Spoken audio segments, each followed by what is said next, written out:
Thank you for joining me again at Doug's Open Road Classics. My name's Doug. This channel is all about my passion for cars, other people's cars, my car, and hopefully follow me on my journey into the world of classic cars. So today I intended to take my car out, which is the Mk1 Escort Mexico.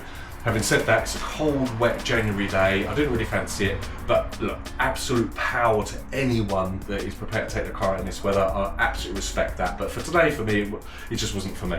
So today I'm going to be tinkering with my car, hopefully most of the day. One of the things I'm going to do, because I saw a short video from Lanoguard regarding their Moto Electric Spray. So this stuff seems like a really good idea. It's got water displacement properties, it's for all the electrics under the bonnet and engine components. It will protect alloy components.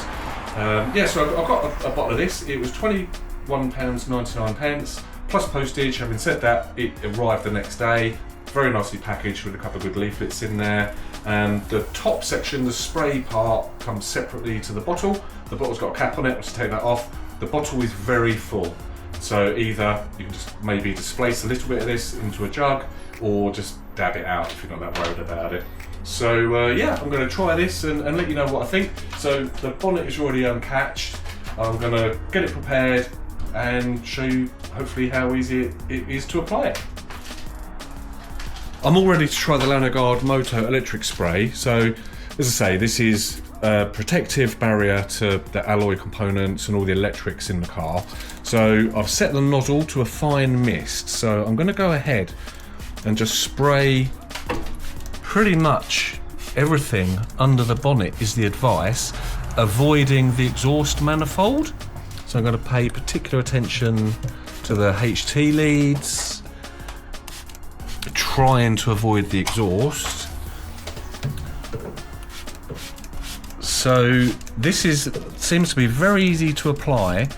It's got creep properties apparently, so it will creep into the gaps. I'll avoid the belt.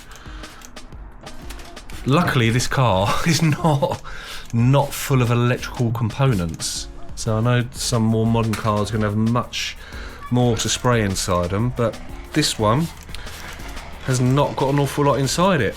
So in all honesty, that is probably me.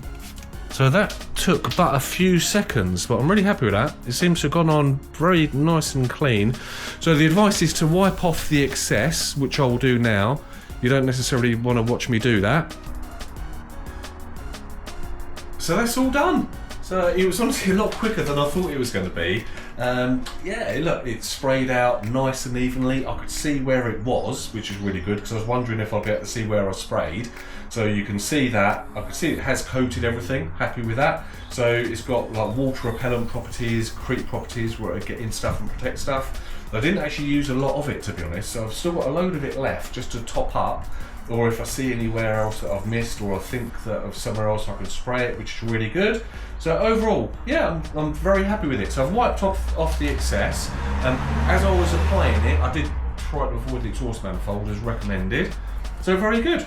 So before you go, if you have a look at the description below this video, on there's a link to the Lanoguard website. If you follow that, you'll get a £5 discount off of their Lanoguard underbody kit, which is a one for the protecting the underneath of the car, the chassis, that sort of stuff. So I have got one of those, and I did intend to do that before I did this. Having said that, it's still pretty cold and I didn't really fancy wiggling around the drive.